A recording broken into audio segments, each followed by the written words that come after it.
Hello, coucou, Salut bonjour, bienvenue dans ce focus sur Astérix et compagnie. C'est un jeu de François Rouzet et Jean-Marc Tribet. C'est édité par Matago et No Loading. C'est un jeu pour un temps estimé de 35 minutes. Oui. À 4, ça durera peut-être un petit peu plus, ça va dépendre des cas de figure. Oui. 2 à 4 joueurs et à partir de 8 ans, on a un jeu ici avec des règles assez simples. Le but du jeu, obtenir des points sous forme de sesterces comme ceci. Si vous obtenez 50 sesterces, vous allez gagner la partie, donc c'est une course au point. Comment est-ce que l'on joue à ce jeu? Eh bien avec des cartes qui représentent tout un tas de personnages des bandes dessinées d'Astérix, et on va se battre comme ceci pour des lieux qui seront interposés entre chaque joueur. Donc par exemple, moi, si je suis de ce côté, je vais me battre à ma droite ici et à ma gauche ici, pardon, contre deux autres joueurs. On aura toujours une zone sur laquelle on pourra jouer les personnages rouges, les Romains, une zone sur laquelle on pourra jouer les personnages bleus, les Gaulois, et puis il y a les personnages neutres, les violets, qui peuvent être joués d'un côté ou de l'autre. Ouais. On a des cartes en main, pardon, et quand c'est mon tour, bah, c'est très simple, j'ai le choix entre 3 options. La première option étant ce que vous allez faire la plupart du temps, jouer une carte sur un lieu et potentiellement faire son effet s'il y en a un. Donc, par exemple, si je joue Rose Épine ici, hop là, il y a une petite bulle jaune qui me donne l'effet, qui me dit que je dois prendre en main un personnage KO de cet album. Oui, on se bat pour des albums, parce qu'en fait, quand vous allez gagner un lieu avec la force cumulée de toutes vos cartes, vous allez arriver à 15 points, vous gagnerez le lieu. Hop là, vous allez le mettre devant vous. Et en fait, ce sont des petites planches d'album comme ceci. Il sera remplacé par un nouveau lieu.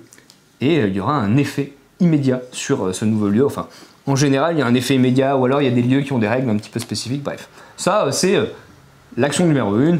Jouer une carte là où j'ai le droit de la jouer. Pour augmenter ma valeur, essayer d'atteindre 15. En général, on va déclencher un petit effet, mais pas forcément.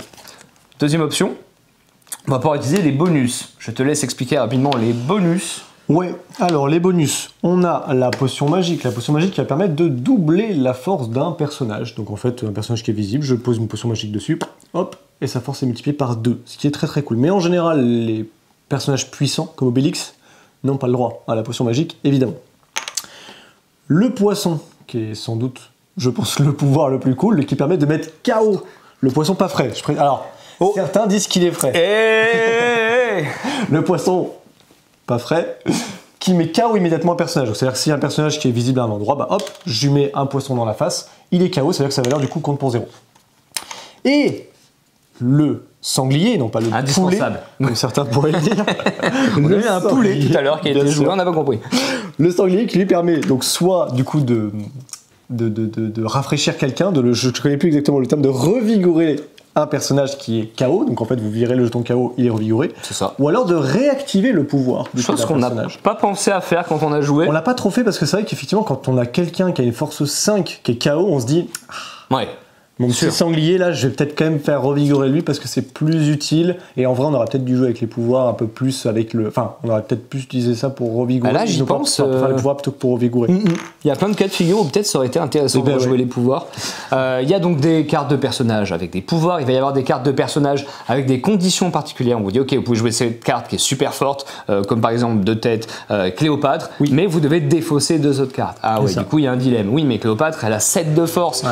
Donc si je lui mets une potion magique, elle monte à 14, j'ai quasiment gagné mon lieu.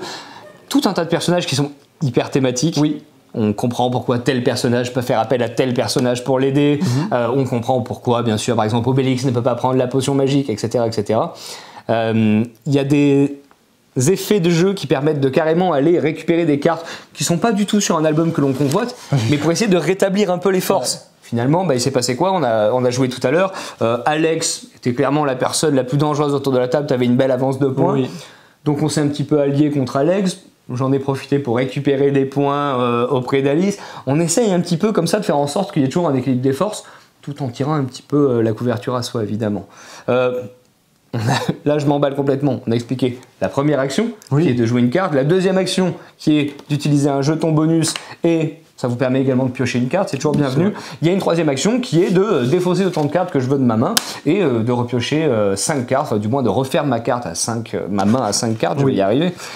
C'est pas une action qu'on fait souvent, c'est un peu l'action de la lose. Par contre, elle permet potentiellement de débloquer des situations. C'est vrai qu'on peut éviter de faire cette action souvent quand on joue des personnages qui permettent de piocher ou quand on utilise des bonus qui permettent également de piocher. Donc c'est vrai que, bon, mais il y a des fois on se retrouve un peu bloqué, notamment il y a un moment où du coup Alice avait choisi de mettre dans un sens qui ne m'avantageait pas du coup la carte, ce qui fait que je me retrouvais avec 2 côtés rouges et il y a des fois juste j'ai pas une main assez adaptée, donc du coup il vaut mieux tout défausser et tout refaire pour pouvoir jouer en fait sur les différentes cartes.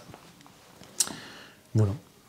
Moi je me suis régalé parce que retrouver les personnages et les univers des bandes dessinées, aller essayer de collecter comme ça les couvertures des bandes dessinées préférées, même si en vrai évidemment la stratégie l'emporte, mais on se dira quand même le cadeau de César, c'est vraiment une bonne BD. Tout à l'heure il y avait la Zizanie, je voulais absolument gagner la Zizanie, j'aime trop cette bande dessinée, les personnages qui sont vraiment hyper thématiques, ça c'est un régal, et puis les interactions autour de la table. Les premiers tours, on va être honnête, 2-3 premiers tours, c'est juste pour mettre le jeu en place, ça va être hyper plan-plan.